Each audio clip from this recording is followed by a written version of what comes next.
ጤና ይስጥልን ተመልካቾቻችን ከአሚኮ የእኩለ ቀን ስፖርት ዘገባዎችን ይዘን ቀርበናል። ከዘገባዎቹ ጋር መለስ ግዛቸው አብሬያችሁ ቆይታ አደርጋለሁ። በጎንደር ከተማ አስተዳደር በአራት የስፖርት ዘርፎች ከ200 በላይ ስፖርተኞች የሚሳተፉበት የክረምት ስፖርታዊ ውድድር ተጀምሯል። መርሃ ግብሩ ከተማ አስተዳደሩን ሊወክሉ የሚችሉ የተሻሉ ስፖርተኞችን ለማፍራት ዓላማ ያደረገ መሆኑን የከተማ አስተዳደሩ ባህል ቱሪዝምና ስፖርት መምሪያም ገልጿል። ማርታ አዱኛ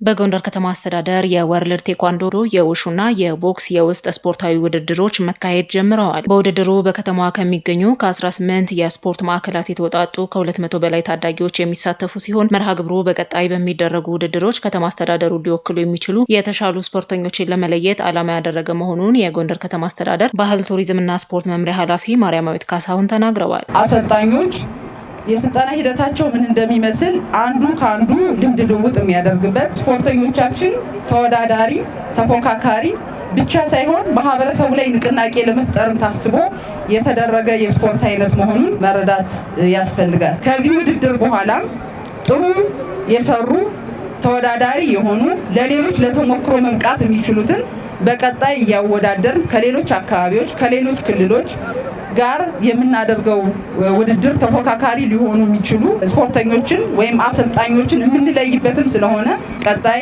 አጠናክረን ስፖርት ዘርፉን ከፍ ለማድረግ የተሻለ ስራ እንሰራለን። ውድድሩ የወጣቶችን የእርስ በርስ ግንኙነት በማጠናከር በአራቱም የስፖርት ዘርፎች የወጣቶችን ክህሎትና ብቃት ለማሳደግ የሚያስችል መሆኑን ያነሱት ደግሞ የጎንደር ከተማ ባህል ቱሪዝምና ስፖርት መምሪያ ስልጠናና ውድድር ባለሙያ እንዳልካቸው ሲሳይ ናቸው። ከተማችን ላይ ያሉ የስፖርት ማዕከላት በስልጠና ላይ ያቆዩዋቸውን ታዳጊ ወጣቶች ወደ ማህበረሰቡ በማምጣት ውድድራቸውን እንዲያሳዩ ማድረግ ነው።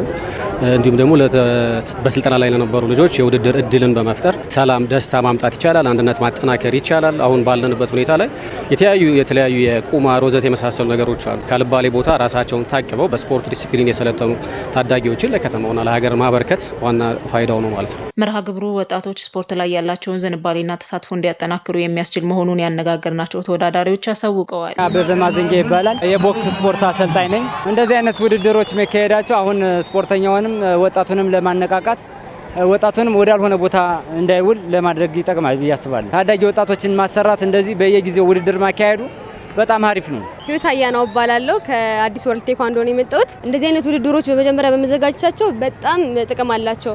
ለምሳሌ ለተወዳዳሪዎች ነገ አሁን ከዚህ ያለፈ ትላልቅ ውድድሮች እንትን ለማለት ይሄ ያለው ውድድር እንደ መግቢያ ይሆናቸዋል ብዬ አስባለሁ። ነገ ከነገ ወዲያ ሀገራችን የምናስጠራበት ነገር እንደ ጎንደር ነገ ከፍ ብለን የምንታይበት ነገር ይፈጠራል ብዬ አስባለሁ። በጎንደር ከተማ አስተዳደር በስፖርት ዘርፍ የሚታዩ ተሞክሮችን ለማስፋት ዓላማ ያደረገው ውድድሩ ለተከታታይ 7 ቀናት የሚቀጥል ይሆናል። ስልጠናና ውድድሮችን ማመቻቸት ከአዲሱ የአማራ ክልል ወርልድ ቴኳንዶ ፌዴሬሽን ስራ አስፈጻሚ የሚጠበቅ የቤት ስራ ነው ሲሉ አሰልጣኞች ተናገሩ። በቀጣዮቹ 4 ዓመታት የወርልድ ቴኳንዶ ስፖርትን የሚያሳድጉ ስራዎችን ለመስራት ማሰባቸውን የፌዴሬሽኑ አዲሱ ተመራጭ ፕሬዝዳንት ማስተር ሀብታሙ ድረስ ተናግረዋል። ጥበቡ ሰለሞን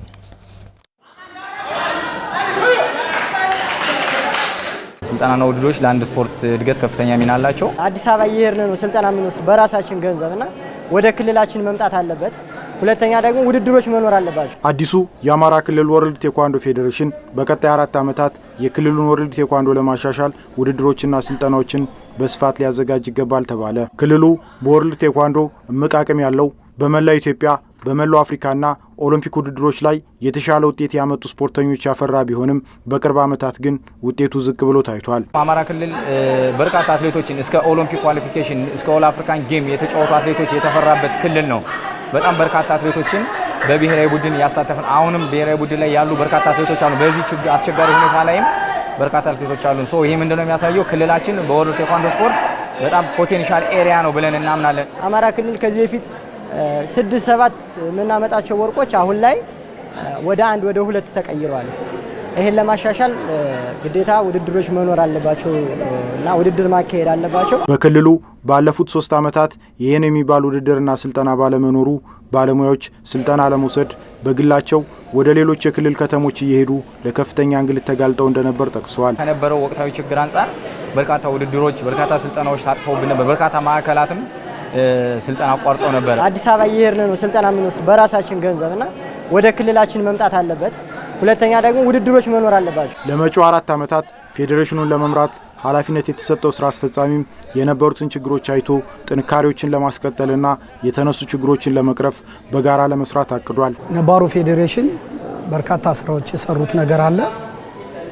አንዳንድ የጎደሉ ነገሮችን ደግሞ እንግዲህ ከመጣን በኋላ ለማስተካከል ነው ጥረት የምናደርገው። ፌዴሬሽኑ የ4 ዓመት ስትራቴጂክ እቅድ እንደሚኖር የገለጹልን ፕሬዝዳንቱ ስራውን ግን ጽህፈት ቤቱን በማደራጀት ይጀምራል ብለዋል።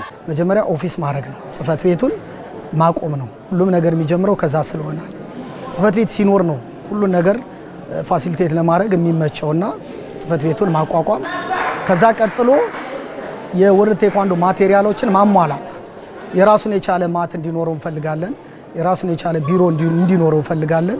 ያንን ካሟላን በኋላ ወደ ውድድሮች፣ ስልጠናዎችና እነዛን የዳን እንትኖችን ማምጣት